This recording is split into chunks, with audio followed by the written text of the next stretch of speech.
Hey everyone, it's Jaclyn. So today I wanted to share with you guys how I created this custom lip palette.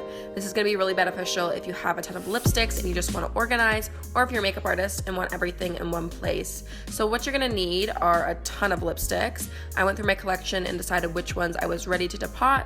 You're going to want a lipstick palette. This one here I got from MAC, but a bunch of brands do them. This one's really great though because it has like a little divider on the inside and you can really store a ton of lipsticks inside. You're also going to need this stuff, so like a candle, alcohol, Q-tips, palette knife, spoons, things like that. So to get started, you're going to want to take the little inserts. You actually buy these separately from the big palette. So I would recommend not inserting the inserts in the palette. I would fill them in outside of the palette. I feel like I'm explaining that really complicated. So anyways, get your candle going, get the heat going. That's what we're gonna melt the lipsticks on. Take your alcohol and wipe down the inserts and make sure that all of the lipsticks are clean and sanitary. I ended up creating a little map and kind of like a rough outline of the order of the lipsticks, and I'm really glad that I did this because it made the process a bit smoother and a bit easier to keep track of. So you basically just want to take your palette knife, chop off the first bullet of lipstick, and this feels really wrong, like the first time you do it. You feel like you should not be doing that to your lipstick, but you'll get over that quick. And then just dig out the product. There's always a ton of lipstick left in like the base of the lipstick tube, so make sure you get it all out. What you can also do is freeze the lipstick tubes, because when you freeze them, they'll pull out perfectly smooth and you won't have to dig around and it won't be as messy. But the downside of that is that it will take longer to melt, so there are pros and cons of doing it each way. And I actually have the spoon resting, like you can see, on a bigger spoon. That way I can kind of do other things while it's melting, because it does take a few minutes for it to completely melt and heat up. So I'm just getting ready the next lipstick.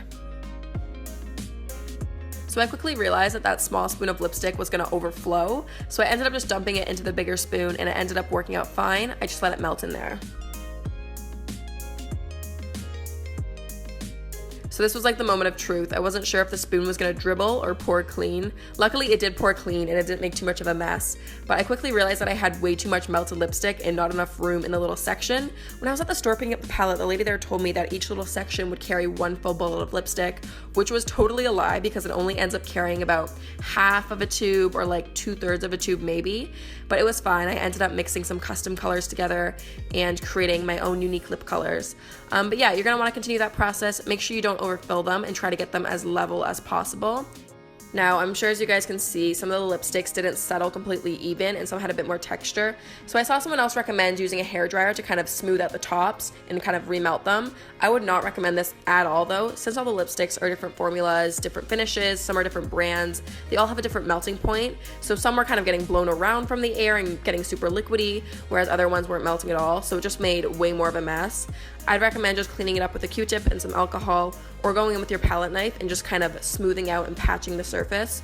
I mean, realistically, when you start to use the palette, it's going to get indentations and, you know, palette knife marks and lip brush marks, so it doesn't have to be completely perfect, but smooth it out as best as you can. So you're basically just gonna wanna repeat that process until all the lipsticks are done.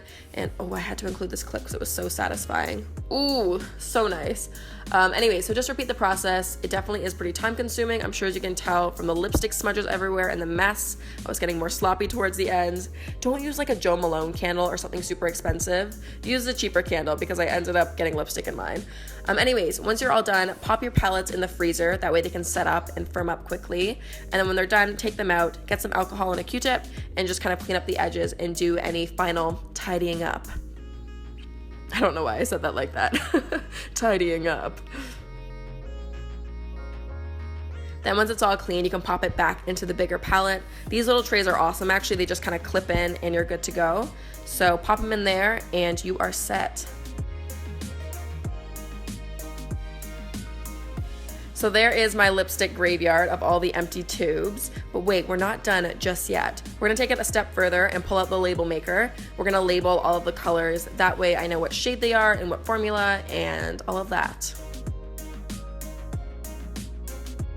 What can I say? I do love me a good label maker. These ones are really nice too because they have kind of like a coated, like laminated side, so you can wipe them down. So if lipstick gets on them, you can just kind of wipe them clean.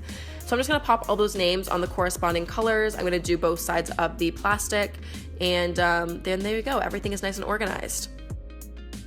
So that is the finished product. There is your custom lip palette. Hope you guys enjoyed this video and found it helpful. If you guys have done this before and you have any other tips, let me know in the comments below. Other than that, thanks guys so much for watching, and I'll see you very soon. Bye! I know that I'm always really nosy and I always love watching other YouTubers' P.O. boxes, or P.O. unboxing videos. P.O. box unboxing videos. There we go. Anyways, let's just hop on into it. So first off, I'm super excited about this because I know this is from Charlotte Tilbury. Ooh, just clenched something around in there. Anyways, let's open it up and see what's inside.